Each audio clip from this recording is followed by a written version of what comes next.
This is episode number 456 of the Health and Fitness Podcast by InnerFight, brought to you in association with Smith Street Paleo.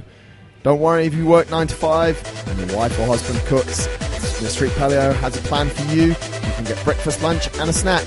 Drop them an email now, hello@smithstreetpaleo.com, and those guys will come back to you.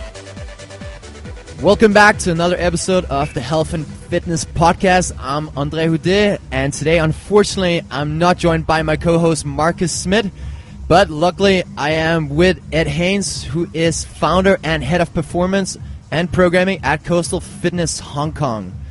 Ed is a former Hong Kong international rugby player and multiple-time CrossFit regional competitor. Man, even though we've never really met, I feel like we know each other because we're both working under the same coach, Kyle Ruth, in the training think tank. How long have you been with him now? I've been with Kyle for, I think this is 4 years now. And I'm also very aware of you because every time I put a workout score and he's like, oh, that's really cute. Like, Andre got 2 more rounds than you. I'm like, what the hell is this Andre guy? Anyway, so yeah, I've heard a lot about you as well. Man, that's consistent. 4 years under the same coach. Yeah, it's actually funny. So I just got into CrossFit from a rugby background and decided to do the open, not really knowing what it was. Yeah. I'd never overhead squatted. I genuinely had never done an overhead squat because I couldn't do it. My shoulders are just a mess, blown up from rugby. You come from rugby. That must be... Yeah. And I've had a fairly extensive broken career. But anyway, so I did the 2014 Open and I was like, hey, this is awesome. I'm in like week 3 or week 4 now and they haven't programmed an overhead squat. And I was actually doing pretty well. Yeah. I think I was in like 27th or something in Asia. Okay. And I was just monging my way through everything. Like there was no thought process. It was just like the classic CrossFit, crush yourself. And I had a bit of capacity from playing sevens for like 4 or 5 years. Yeah. And then obviously that overhead squat chest to bar ladder came out. Oh, that was so a I nasty literally one. had, 24 hours to work out how to put a weight over my head. And I remember having Olympic lifting shoes and still being on my tippy toes at every rep. I'm pretty sure that's what blew my knee out that year. But anyway, yeah, qualified to regionals, and as an individual, decided because I had like ridiculous holes in my game that probably wasn't the best idea to go as an individual. And given the fact that I didn't really know too much about the sport either. Yeah. So we actually qualified a team that year as well. So I opted to go team, went team, and then what's one of the first events was like a hang snatch 1 rep max. So like having just learned how to do an overhead squat, I now had to do a hang snatch, and like I was tight as hell. So getting below parallel was like, it was a no-go for me, even with lifters on. And I think I opened, my opening snatch was 115 pounds, which I missed. What? Which I missed, mind you. And then second attempt through 135, which was like scary because there were blue plates on the bar. Through 135, hit it, finished that regionals experience, was like, right, I need help. Like I have no idea what I'm supposed to do with this snatch and overhead squat movement. So then that was it. That was kind of that's what led me to doing some research online and find the training think tank guys. And they were really they were in their very early existence as a company. And Max and Kyle they were living on different sides of the States. Yeah. And it was just like a remote business that had a website. And I think it was just 2 of them. And messaged John, and then, the rest is history. And that was just back when they just had the blog and they're writing articles, like 10 pages long articles. Yeah. In fact, I didn't even know that there were that many blogs going on. Like I genuinely didn't know anything about these guys. It was just, they had the most genuine response to my request. Okay. I sent messages to OPT, Michael Fitzgerald, like all the big names in the sport at the time that I respected. And I just thought their response was just the most heartfelt. And I thought, I'm going to have a pretty good connection with these guys. I don't really know what the difference is in terms of expertise, but I'll pursue it. And then I had a Skype call with Kyle and decided to go with it. And how did that evolve from there? 2014 regionals, a bit of an experience, overhead positions are not good. What about the following couple of years? So in those early days, I still had an athlete mindset for sure. I was, we just set up the gym and that was just its own kind of beast that we were learning how to tackle and very typically kind of getting into the gym industry probably ahead, before we were probably adequately prepped for it. So all the typical teething problems of opening a gym and being a young, experienced, just a passionate coach who didn't have any business sense or savviness about himself. So very much in those days, my aspirations were to, my thought process being, I've made it to regionals not having a clue about what I'm doing. Surely with a coach, it's going to be a piece of cake for next year. And obviously, like, the chaos of the sport being it is what it is. Test came out and I didn't qualify, didn't hit my targets. And actually in that process, went from being a really broken rugby player coming into the sport of CrossFit to then being a really broken rugby player who got even more broken from CrossFit. So that was actually like the complete opposite end to like a fairy tale start with your coach, because I just battered myself into the ground. And that's 100%, I take onus and responsibility for all of that. Yeah. It was just, just wanting to do more and, all your typical lessons that we all kind of make when we get into the sport. Yeah. And me probably thinking I was more resilient than I was because I was emulating. I remember I used to look at the CrossFit Games website and look at like Rich Froning and Ben Smith's stats. And I was actually like, I'm actually not far away from these guys. I'm like, my squat's like 15 kg off Froning and like my clean is like 20 kg off Ben Smith. I reckon I could make it. So it's actually hilarious, like looking back now and seeing where those guys are. And here's me hanging on for dear life with health. But so yeah, that kind of first year was a real journey of self-discovery, and probably just a really good year of honesty and reflection and realizing that, maybe I don't have what it really takes to be at the top level. And that top level for me then was kind of just looking at regionals. Yeah. And I had my brother Ant, who was, he got into it at the same time. We're very different individuals genetically, as you can probably tell just looking at us. But he was kind of thriving in the environment and was adapting really well to the volume. And I was kind of going the opposite way. Okay. So, things just rolled along, and eventually there was a time where I had to decide whether I really wanted to pursue this and see how far I could take my athletic journey. Or, there is obviously this very other big thing that's going on in my life right now, which is coastal fitness. Yeah. And that was growing very organically through just pure passion and kind of grit and hard work. But that had huge potential. And so my shift kind of came after that 2015 season where, like I had a very honest talk with Kyle and said, look, like, I'm not responding well to 2-a-day sessions anymore. I need to drastically do something. I can't push through pain. It's not fun. It's not enjoyable. Yeah. But I straight away saw beauty in the journey of kind of redefining my goals and redefining where I wanted to go as kind of a quote unquote athlete, but not really an athlete anymore. And then just found fulfillment in that journey of trying to kind of fixing myself. And it wasn't something that was new to me because as a rugby player, like I had every injury under the sun. I had like 7 years of just really, really shitty luck. Okay. And so I always found beauty in the journey of like rehabilitation, and I was never someone who kind of was down by it. Obviously you naturally get upset and down, but so I kind of, it ended up not being a bad thing. And I think a lot of my knowledge and I guess like my passion for coaching now stems from the fact that I've gone through that journey of being someone who is very driven, very motivated, then broke himself and had to kind of rebuild himself from the bottom up again. Because I feel like we see that all the time now, that people get into the sport, they're a little bit like you, they're not mobile, they're not flexible, they're not ready for the impact of CrossFit, and they see the numbers a little bit like you did yourself, compare themselves to regional athletes or games athletes. They're like, oh man, or watching the games and they test the workout at home and they're not that far away, they think. And then they get super disappointed as they test it. So it's nice to hear that, that you can share your story of being through all of that and hopefully not letting people get into that whole route of overtraining and more injuries and then having to take a major step back. But it's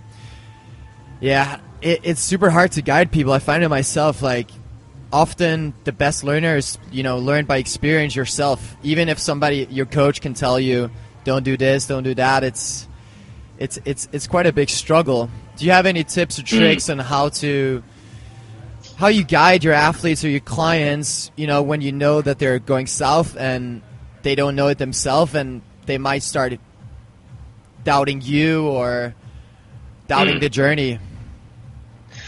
Yeah, I think it's I think it's very valuable having been someone who's gone through that same thing, because it instantly makes you, or me in this case, relatable to that person. Yeah. To kind of be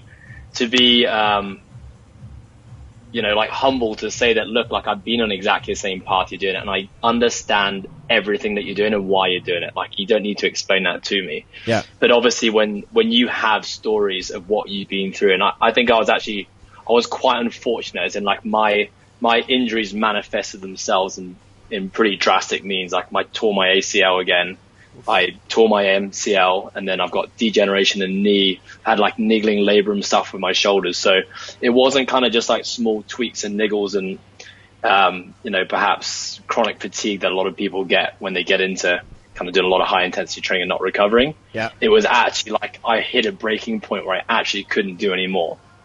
And to get to that point, you really have to push through and endure a lot of pain. Yeah. As in like your physical pain, which I think most normal level-headed people probably aren't willing to do. No. So thankfully, a lot of the conversation I have with trying to slow people down is that kind of at that very beginning journey of going down a potentially treacherous path. Yeah. And I actually just took that entire path. So I'm kind of like, hey, like, do as I say, not as I do, because like I've been through that. So, in terms of like giving advice, I think like stress management is, well, that's just a whole nother conversation I think we could probably spend hours talking about. But within the ideas of stress management is, look, at the end of the day, your training is only healthy if you can recover from it. Yeah. So whatever looks great on paper or whatever so-and-so is doing and being successful with is not necessarily going to apply to you if you can't bounce back and recover and do it again. Yeah. And that's the whole principle of adaptation, right? So, and I think when you have that conversation with someone, you delve into, all right, what does stress mean? How does stress manifest itself in the body? What are some telltale signals that you are stressed and therefore you need to start to change something? I think once you can have that conversation with someone and they can understand it, then, hopefully the next piece of the puzzle is that they take ownership for it and start making adjustments themselves. Yeah. And I think I just didn't have that educational piece at the start, and all my education and understanding now came through my own journey of kind of like, all right, well, I'm going through this, like, what is going on? Yeah. And I guess, like the more I learned and educated myself as a coach, in hindsight, I started to realize what happened to me at that point in time, the more and more I learned. So it was a really nice like journey of reflection. But at the time, I had no idea really what was going on or why I was breaking down. Okay. Let's dive a little bit into the stress management and the effect on performance of stress, and what are the typical stressors in people's life and from training itself, and what do you believe elite athletes must do in order to become the best stress-wise? Like, how do they limit the stress in their life? And if they don't, what are the consequences? Yeah, so I think when you dive into stress, it's a hard topic to talk about, because I think straight away people associate stress with like very negative things. Yeah. Right. So like people use the word stress typically when something isn't going the way that favorably they want it to go. So whether it's like you're under the cosh at work, or you're trying to meet a deadline, or your relationship is straining, or you're financially under pressure, I think all those kind of things are very, you can associate the word stress and it makes sense and probably resonates with a lot of people. But also stress can be kind of the opposite side though. So with fear, there can be excitement. Yeah. So overexcitement all the time is actually also stress in the body as well. So you can have fear, you can have excitement, you can have like excited anxiety. The kind of feeling that you get up before you're about to do a big speech in front of a big group of people, or perform a sport, an event on a big stage. Generally, those are good feelings that are kind of building up, and the adrenaline builds. And that adrenaline is still smacking you with the same amount of impact as perhaps those stresses that you get that aren't positive. So I think with stress, an easy way to define it is a classification of kind of there's three types of stresses that we have to deal with. One being cognitive stress. So that's the stresses of like the mind and your thought process and how you perceive a situation to be stressful or not. Yeah. The other one is, your environmental stresses. So that's like, exposure to the heat, exposure to the cold, exposure to viruses of the people around you. And then I think the last one is like, which we talk about a lot in the gym, is your exertional stress, which is kind of like the actual stress from physical activity, whether that's like manual labor or you're running a race really hard, or it's just your day in, day out training. Yeah. So I think, creating a classification of those three stresses and making people understand that it can come in many, many different forms. But at the end of the day, we have this stress jar, and the stress jar, when it fills up to the top and you got nothing left, that's typically when we're going to break. Yeah. And when we talk about breaking, that can be, getting sick. It can be getting burnt out from your work, or probably manifest itself in something like an injury or a niggle. Yeah. So, I think using that analogy, I know the training think tank guys, Carl refers to it as adaptation currency, and I really like that analogy. Yeah. You've only got so much to spend, and then, or, using that jar analogy. But I think relating it back to training is that your training is a stress on your body, right? We're actually deliberately, systematically applying stress in the hope that when you create that information and you recover from the stress, you're going to be stronger, fitter, faster, more powerful. Yeah. But I think the key there being, like, when you recover from the stress is when we get better and we get all the great stuff from exercise. So only then is exercise actually healthy. So if you have all these other stresses that are building up into your stress jar every day, and then you go to your CrossFit gym and you slam yourself for an hour and a half because it's what's healthy for you, and that extra hour and a half is what tips you over the edge, then you're not actually taking one step forward, 2 steps back. Yeah. And I think doing that over and over and over and over and over again, like, you're just going to be a zombie in like 5-10 years, or be very broken and find another endeavor other than CrossFit. Yeah. It's a big topic, the thing with stress, and it's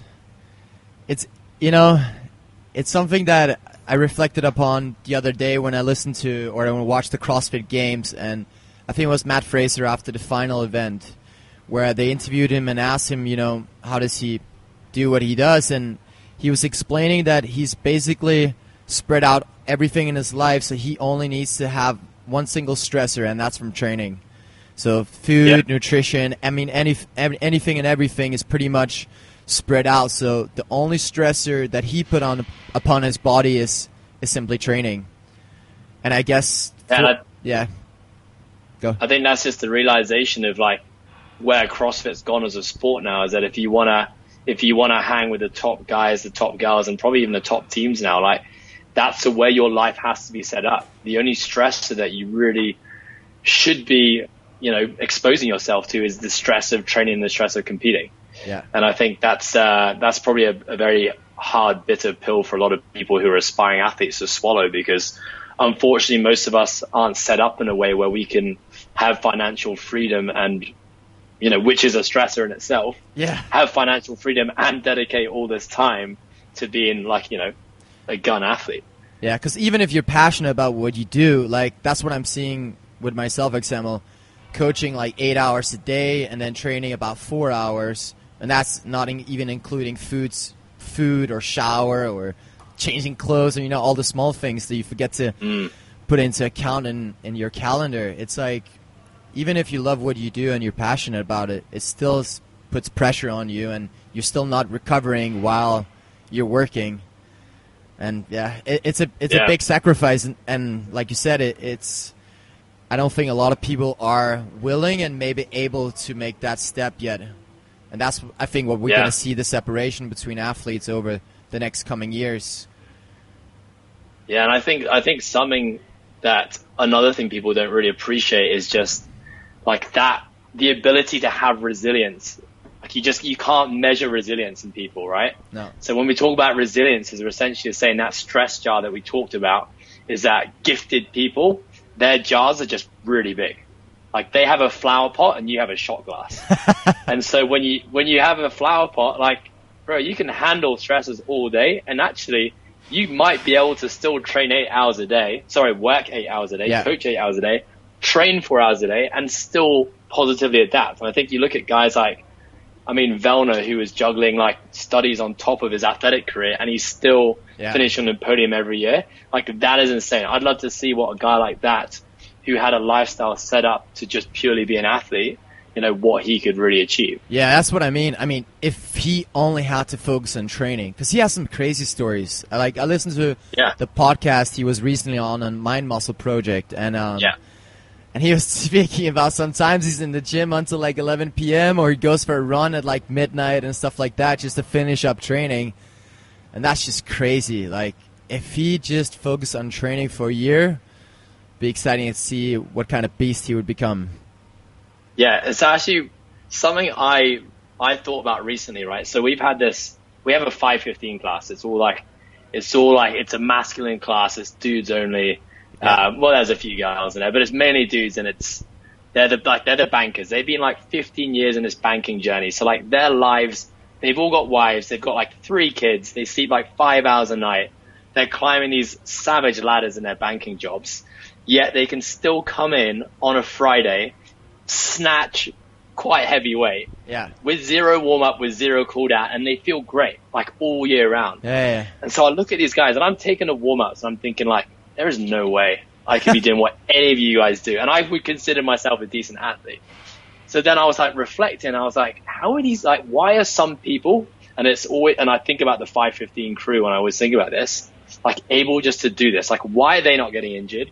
Why are they still getting fitter despite juggling like 1 million other things in their lives? Yeah. So really, I think when I look at like even the banking industry, or like the corporate industry that demands a lot from people, like the typical weekend warriors who are like grafting Monday to Friday, smashing themselves Saturday to Sunday, and training on top of that, and having a family, and so on and so forth, is I actually think that they, just like Matt Fraser is a resilient individual, are savagely resilient individuals as well. So you get those guys, the banking guys, into sport at a young age and tell them not to pursue that banking career. I actually reckon they're going to be like top class CrossFit athletes. And I've actually started saying that to the guys. I'm like, bro, if your banking job doesn't work out for you, like, I'll take you under my wing. Masters. And I'll get you to the games as like a 50 to 55 Masters athlete. Because it's the same kind of thing, right? These guys are still getting better, and they're still adapting despite having hundreds of other stresses in their life. And it's just kind of like, it's just another parallel. They just found banking, and Matt Fraser found CrossFit. Yeah. Let's jump a little bit into more detail in programming. I mean, like Kyle says all the time, and like we all know, it's such a chaotic sport, and it makes it such a difficult sport to program for, and that's why there's so many different programs out there and templates and different methods. I mean, if we look at, I think, a lot of other sports, it's quite limited of how many different methods they're using in order to make like basketball players the best basketball players, or swimmers the best swimmers. But in CrossFit, like, some things I thought would work, or what it seems like in the books would work, it might not work at all, and you need a complete different approach. And like, I know what Kyle's approach for me is quite interesting, and not something that I would have thought of myself. So let's dive a little bit into how you program and what your kind of approach to this chaotic sport is. So I think as a precursor to that, a lot of my initial professional development as a coach came from like classic strength and conditioning principles. Yeah. So obviously, being a rugby player, we had an S&C coach, and like he would oversee all our training and that was a good 8 or 9 years in my life. Yeah. And in that time, I was actually very passionate about the whole idea of training and self-development, and that almost became as interesting to me as the actual like being a rugby player and competing itself. Okay. And I actually think part of that is because I was never a very gifted athlete. Like, genetically, I wasn't that gifted. I just worked quite hard, and I think I had decent coordination. I just worked hard on those things because I was always never as gifted as some of the other guys. So the training side of things became really important to me because it was the only way I could, get an advantage. So when I kind of got into coaching, I was like a big Poliquin guy. So a lot of my early courses that I did was like the PICP 1 and 2, biosignature, and like all those kind of things. So as you know, like if anyone knows or was in the industry at that time, like you're either like, there's Poliquin's way or there's no way. Yeah. So I was definitely one of those guys. So really, like, a lot of my programming back then when I look at it actually doesn't differ too much from a lot of the principles I still use now. Still using ideas of like linear and undulating periodization. Yeah. But everything was very structured, and like, from a micro to macro standpoint, like we would plan like a year in advance. And obviously then the whole idea of CrossFit rolled around as one of my colleagues who was getting into it at the time. And I honestly just thought it was like the craziest thing ever. I thought like, this is going against everything that I've ever learned about strength conditioning, periodization. They're kind of preaching constant variance. They're preaching no structure.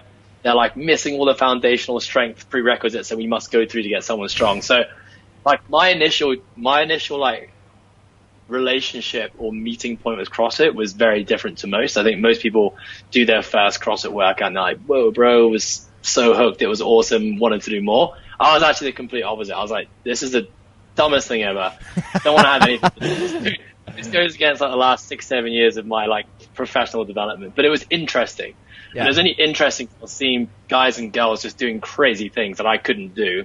And it was just, and I was kind of like, not falling out of love with rugby, but kind of like wanting to explore with more things. So I then ventured into like doing the level 1.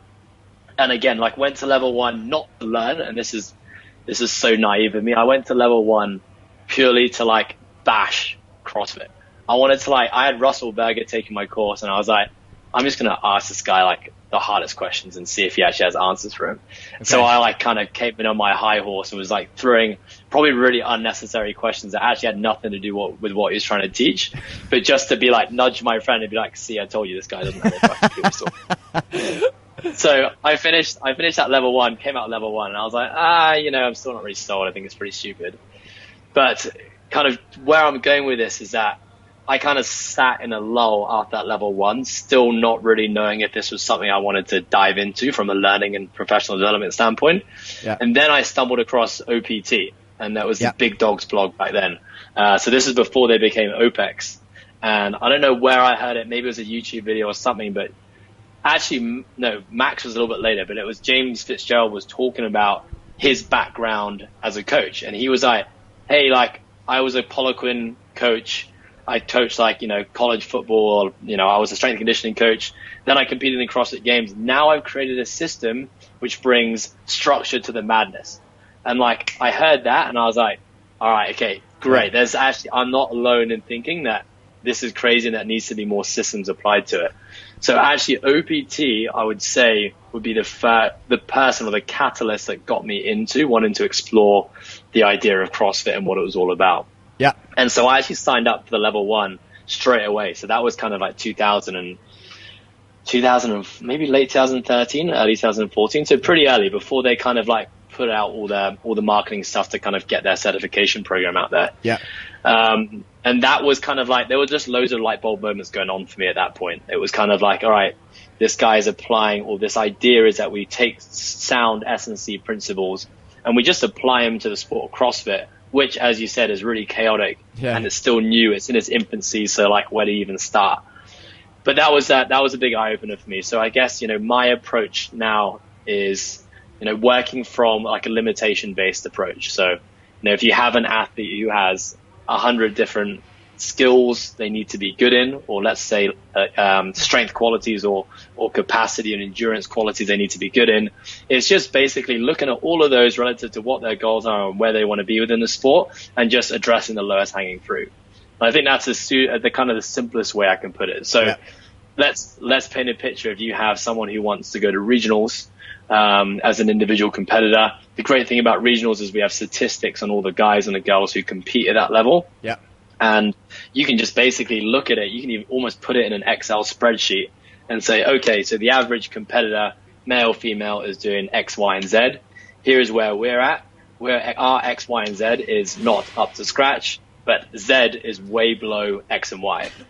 So therefore, we just create a systematic way to approach Z in this case, to bring that up to speed with X and Y. Then it's just about ticking off the next priority, the next adaptation that we need to chase. Yeah. And sometimes that, when you have someone who has so many things that are off given to where they want to, relative to where they want to be, then I can understand how it can be a frustrating, turbulent journey, because as we know, progress is never linear, and it can seem like sometimes you're just working on the same thing day in, day out, and there are a million other things that you'd probably rather be doing because you see all the fancy stuff on YouTube and what everyone in class is doing. Yeah. But they're making them understand that, look, like until we can bring up your ability level across these 50 different things, it doesn't matter how fit you are, doesn't matter how aerobically gifted you are.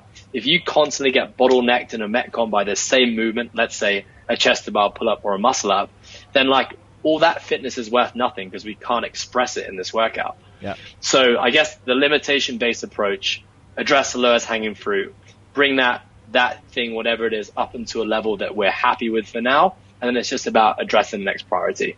And then, if there's a competition calendar like the Open that's there, then we just have to accept that for this year, this is where we're going to be. Yeah. Let's compete. Let's do it. And then next year's a new year, and we continually just, chip away. Yeah. So do you build up a more periodization kind of system where you have your athletes peak once or twice a year, or how does that work?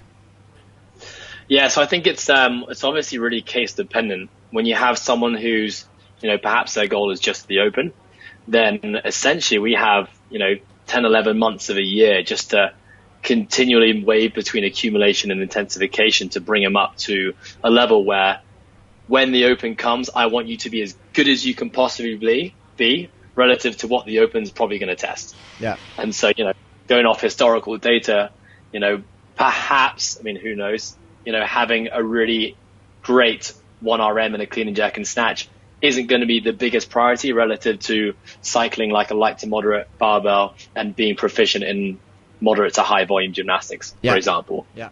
But again, the beauty of the sport is that we just never know. So I kind of like it. Everyone complains when Castro throws a curveball and like everyone's like, oh, what? You can't, why is he testing this as stupid? I'm like, this is great because it just means that like, it's the fun. hey, it makes our job more challenging. Yeah. And, but I can also understand that at the same time, it could also perhaps shine a negative light on us as coaches because, we can only work off assumptions based upon what previous years have said. Yeah. And if we build someone's training program all year based on those assumptions and then a curveball gets thrown out, then unfortunately we have to take responsibility for that. Yeah. And, that's the good and the bad of coaching. Let's jump a little bit back into what you said before with the volume and intensification. What do you exactly mean by that for the listeners to understand? Yeah, so I think, typically when you think about accumulation versus intensification in a classical like strength and conditioning sense, we're typically in an accumulation phase, we might be chasing more, let's say like a hypertrophy strength endurance type adaptation. Yeah. So therefore, the training that we're going to use is going to look a little bit less like the sport. So rather than doing a clean grip, touch and go deadlift mixed grip, we might be doing some Romanian deadlifts, for example. Yeah. We might be doing more accessory work, more isolated type work. And then when we get into an intensification phase, typically in strength conditioning language, we're referring to doing like heavier loads relative to the accumulation phase, maybe chasing more strength and power adaptations. We're doing more compound lifts and we're using exercises that have more carryover to your actual sport. So the tough thing is when you get into the CrossFit is that like the sport is training. So technically an accumulation phase could look a lot like an accumulation phase could look a lot like the sport as well. Yeah. So typically I think what we're referring to is when we're spending time with an athlete in an accumulation phase, again, we're doing more accessory type work. We're doing training that looks a little bit less like the actual competitive sport. So if you think about what we typically get tested in the Open, typically probably looking at not neurally putting as much demand on the client. We're looking for more like muscular and breathing adaptations versus like nervous system or tendon ligament adaptations. Yeah.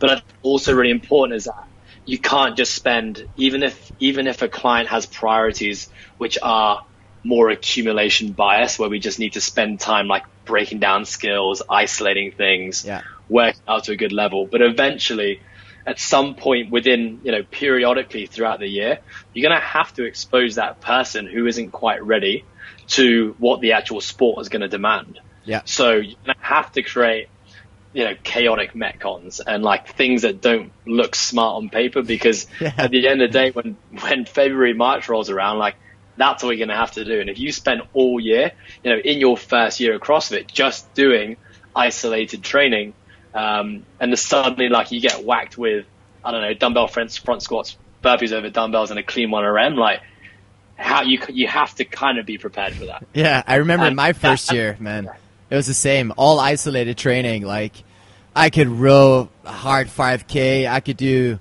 whatever, so many unbroken chest to bar pull-ups. But when those two were combined, all of a sudden I was doing chest to bars and singles and rowing like minus 20 seconds for my 5K, and I didn't understand why. Continue speaking for what you said before. I think that is such a hard thing to try and explain to someone who isn't involved in the sport. Yeah. You know, for people and coaches who have, you know, been used to prepping someone in a clean jack and snatch or a bench deadlift and press or a rugby player, I'm not taking anything away and saying that's easy, because obviously like there is a huge amount of knowledge and wisdom that's required there. But like, how can you articulate that to someone, you know, to explain why Jane, who's in her second year of CrossFit, is doing some crazy Metcon in December? And, you know, and I can completely understand and sympathize and empathize when an outsider looking into this sport can be very quick to bash it and just say it's crazy. And half the time I'd probably agree and say that it is crazy. But I think if there's a why and there's a reason behind what you're prescribing, then I think, you know, we need to take a moment before we kind of impart our opinion on something. Yeah. I do empathize. Let's jump into the more longevity part of training. I mean, as competitive CrossFitters, average train about twice a day. And I mean, it puts a lot of stress on the body, and it puts high demand, and it's very, very taxing. Probably one of the most taxing sports in the world, I would argue.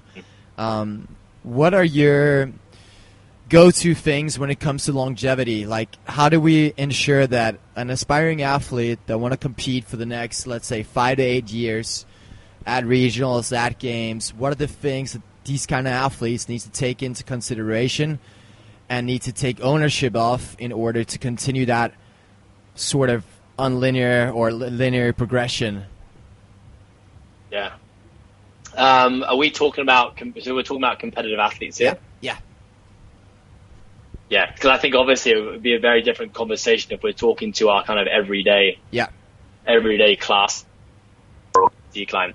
So I think for competitive athletes, again, going back to that educational piece on firstly understanding like what are we referring to when we talk about longevity? And I guess like longevity, we're really talking about, you know, prolonging your athletic career for as long as you possibly can, whilst remaining as healthy as possible. I think I say as healthy as possible in, you know, inverted commas, because we know that being competitive in any sport isn't necessarily healthy. And I think, you know, that's a decision that striving athletes are committing to from the start anyway. And I think if they're not aware of that, then as a coach, you've got to have that conversation. Yeah. So then I think, you know, the longevity piece is really, you know, understanding, you know, what we touched on earlier, which is the idea of stress and how stress can affect things like adaptation, how stress can affect things like recovery, how stress can affect things like just, you know, how long you're going to be able to do this level of training and competition for. Yeah. But I think that is just the very first piece that athletes have to understand. Because I think at the end of the day, a lot of athletes, and what makes them great athletes is they like to not think. And I think the good athletes who end up being overthinkers, they end up being really good coaches. And that's just kind of like an analogy I always see. But I think like, you know, great athletes just have this ability just to not think and just to do shit and still be really good at it. And I think it's a blessing and a curse, where the more you start to know about all this kind of stuff and potentially what your body's going through and what you're putting it through, it almost actually can start to hinder you if you're someone who overthinks it. And I know I'm certainly one of those people. The more shit I learn about nutrition and recovery and stress, the more I want to like wrap myself in cotton wool and not do anything, because I'm like, oh, this is dangerous. This is going to knock me back. I'm going to get injured again. When, you know, I think a happy medium somewhere between those two is probably what we're looking for with our athletes. So I think, you know, once an athlete can understand, you know, maybe not even deep science of it, but just understand, you know, the implications of all that kind of stuff. I think the biggest problem that CrossFitters have as a global community is not acting on really obvious signals that our bodies get. Yeah. So I don't know why that is. I think it's partly partly due to the fact there's probably like a toughness culture in CrossFit. I think it's partly due to the fact that a lot of people get into CrossFit as like fully grown adults who perhaps haven't had a sporting career as youngsters and are suddenly like, wow, like I'm on a big stage, like I'm getting streamed on websites and like I have a big Instagram following, and suddenly they're kind of like a sports celebrity when really like you're just someone who's pretty good at exercising and you found it in your adult years. Yeah. So, and again, not to take anything away from them, but whatever the reason is, people don't listen to their bodies. And I think more so in this sport than ever before. Like I know as a rugby player, like if you were banged up, like there was a line that you drew, and when you draw that line, like you just got to be smart and tell your coach that, look, I'm probably not going to be 100% for this game, and they'll ask you to rest or just skip out training. But CrossFitters never want to skip out training.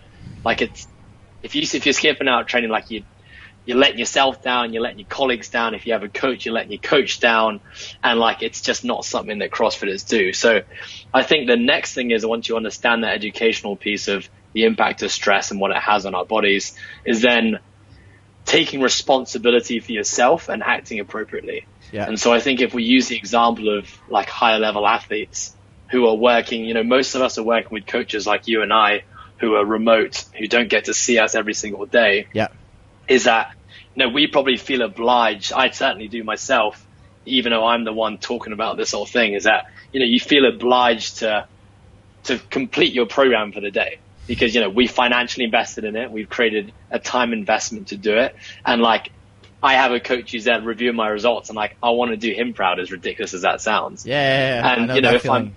And if you have, logic tells us that if you're not feeling great, your other stresses that, our coaches know nothing about, let's be honest. And everything else around the training environment is not set up for us to train hard that day, then like, we need to not train hard that day. Yeah. And I think that is probably something that I see with even high level CrossFitters, but definitely with kind of more beginner, novice or intermediate CrossFitters, not taking enough responsibility for that kind of stuff. Because we all know, the science of training, we're not going to get any less fit by taking a day or 2 days or a week off. And we're not going to get any less strong by, having a fourth deload here and there. So I think that's kind of just the same piece. It's probably the same topic, but to get real longevity out of whatever you do, you have to understand the ramifications of doing the opposite of longevity, which is, crushing yourself and doing all the things we've talked about. Yeah. And then once you understand that, just to act appropriately and take the specific measures to make sure that you're not overreaching. It sounds like athletes at that level, or general people, they need to be very mature athletically, and really know themselves. You've been coaching for quite a while. You've been coaching for about 9 years or so, or a decade. What are some of the things that you have changed your mind on over the last 5 years? You've been through your Poliquin time, and now you're in a little bit different phase. Is there anything particularly that you lately have changed your mind on? Yes, maybe not lately, but just kind of actually, just reflecting and thinking back on things I really used to believe in, and things that maybe not that I don't believe anymore, but just kind of changed my stance on a little bit. I think firstly, like, progress is never linear. Yeah. We can set out these elaborate plans on paper that technically should move the needle from A to B. Yeah. But as we talked about the whole podcast so far, the sport being chaotic, the progress of development is equally as chaotic as well. Yeah. And I think it's very, what works, what you see can be very successful for one person and move someone from, 100 kg back squat to 120 kg back squat. Those rules just don't apply to someone else. And someone else's journey could look very, very different to another person's. And I think, really what this comes down to, which is probably my next point, is that understanding the implications of this idea of stress and how much that can affect someone's progression within a sport or progression within a training cycle is huge. So, linear periodization and linear progressions teach us that, apply the principles of specificity and overload to an individual, and they're going to get better, and they're going to get better, and they're going to get better. Yeah. But obviously it doesn't really work like that. So, there are so many other factors that affect someone psychologically, biologically, that are going to hamper their ability to progress. Yeah. And I think, with that, one of the things I found working with higher level athletes who are at like the regional level is that it blows my mind what people can actually handle from a training and volume standpoint and still adapt. Yeah. Like that actually really surprised me. I used to look at like Marcus Philly used to post his like workout blogs online, and like all the OPEX guys, I used to look at this shit and be like, there is no way that this is healthy for this guy. Like, this guy is not recovered. This can't be right. Yeah. I think the more and more, I coach Ant, Ant being a regional athlete who I get to see train every single day in the gym. It was kind of like I would ask him how he felt, and when he'd tell me he felt great, I'd be like, no, you don't. Like, how do you really feel? He's like, no, honestly, like I feel good. I can do more. I'm like, there's no way you can do more. I'm like, okay, how about we deload you for the rest of the week? He's like, no, like I'm genuinely, like, seriously give me more. And I think that's been one of the biggest eye-opening things for me, is that the gifted, like seeing how gifted the gifted really are. Yeah. So like the people who can handle or who are meant to be in a sport like CrossFit at the highest level, it actually just blows my mind, how much volume those guys and girls can handle, and how much volume like is actually necessary to progress them towards a goal. I sometimes write their training weeks and I'm like literally like cringing looking at the stimulus, being like, bro, I'd be in hospital by Thursday if I did this training week. And it's like, the rules just don't apply. Like the rules to these people just like, it doesn't apply. Like I can give, I don't know, barbell work every single day, working at very high percentages, and like they finish their week and they feel completely fine. But I think it's also part to play in that is that the really resilient, the really gifted athletes also often find it hard to really know how they feel. I think they have that ability to just kind of ramp themselves up into that sympathetic state so easily. And probably likelihood is they can move in and out of that sympathetic state so quickly, that kind of fight or flight state, that they're actually not very in touch with them. So sometimes, not very in touch with themselves. So sometimes with high level athletes, there are a few small things that I have to look for as a coach to know whether or not this person needs a deload, for example. Because I know that every day of the week when I ask them if they need a deload, like the answer is always going to be the same, and it's going to be no. Yeah. Like, no, I'm fine. But I mean, like, I look for notes in a program like, felt heavy today. This usually feels really light. And as soon as I see something like that, I'm like, okay, that's good. Like, I think we're reaching tipping point a little bit. Or like, oh, left shoulder was a little bit niggly today. Don't know why. And again, I'm like, okay, I think that those small things, which to a normal civilian would be just a part of daily life. Yeah. But to the elite who are pursuing, the goal of higher level competition, like it's almost got to a point where those are the small little things I have to look for to really understand how someone's feeling. But I mean, that seriously, like, it blows my mind seeing what some people can do. I agree, man. It's crazy.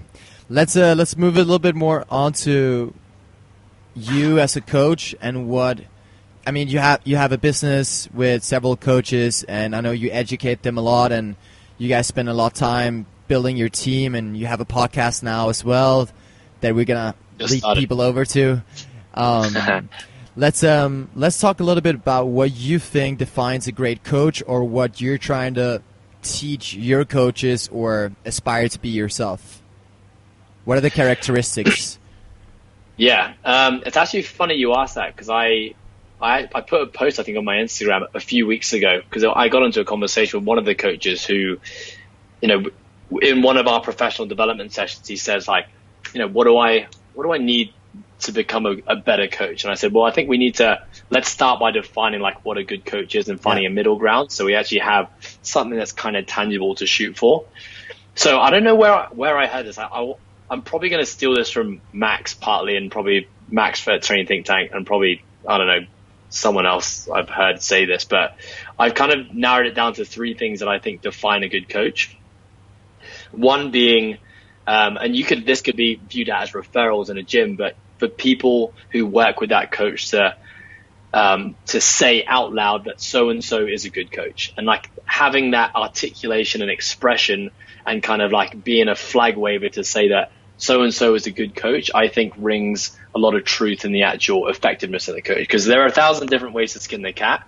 And I think each coach has their own unique take on how they do that. But at the end of the day, the people they work with are walking away from those sessions or from their time with that coach saying that he or she was great. Yeah. I think that is a telltale sign that someone's probably doing something good. Yeah. I think the next thing is just the continual journey to self-development from a learning standpoint. I think especially in this industry where research is just like it's always on the brink of something new. Like we really don't know how the human body works, especially in the sport of CrossFit. Like it's still in its infancy, and we're discovering stuff with programming and progression and adaptation all the time. Yeah. That I think as a good coach should constantly be dedicating a large amount of time and energy to self-development and learning. Yeah. And I think the last piece of that would be a good coach should be someone who constantly puts their ideas out there to be challenged, to be questioned, to be praised, to be debated. Yeah. Whether that's via like the simplest way being like your social media, if that's an avenue you use, or, doing things like podcasts or interviews or, putting blogs out on your internet. I think that's kind of the final piece. And I think you see, and it's not to say that you can't be a great coach because you don't do the third piece, because I know a lot of coaches who are really successful who are constantly getting great results from their clients. They're also investing in self-development, but the fact that they're not willing to put their ideas out there and kind of put themselves on a world stage to be either praised or critiqued, I think that's just a nice little finishing piece, because I think naturally the evolution of a coach, like we have to climb somewhere. Yeah. And there's only so many hours in a day that we can spend working with our clients. So to then put yourself on a platform where you're open to everyone and anyone, I think that's kind of like just a natural evolution of a coach. What are some of the great sources that you have been using or that you recommend aspiring coaches to use in order to learn more about the sport of CrossFit, programming-wise, athletically? Yeah. I think like people just need to read more. Yeah. I think reading is it's a resource that's open to everyone. It's relatively inexpensive. It doesn't require you to fly overseas or pay a lot of money to listen to someone talk for 2 days. Yeah. And there's just a ton of really good content out there. I would always say that I'm really grateful for my journey and where I started with the kind of classical S&C principles and then learning how to apply it to a sport like CrossFit. So I think that's a really great starting point for a lot of people. Yeah. I think, when coaches first come into the sport and they see how crazy it is, it can be very, very overwhelming from a programming standpoint to even know, like, where the hell do I even begin with this?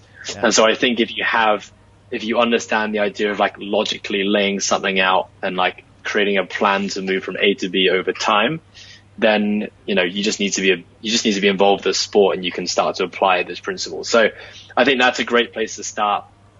I generally think perhaps it's not, maybe this is kind of a bit left field when it comes to learning, but I think if coaches want to be really kind of develop themselves in the sport, like you need to obsess about the sport. And I think a lot of coaches don't do that enough, because I think anyone who gets really good at something, like when you ask them, like when you talk to them about it, like they're obsessed with what they do. Yeah. And then you can apply that to like any discipline.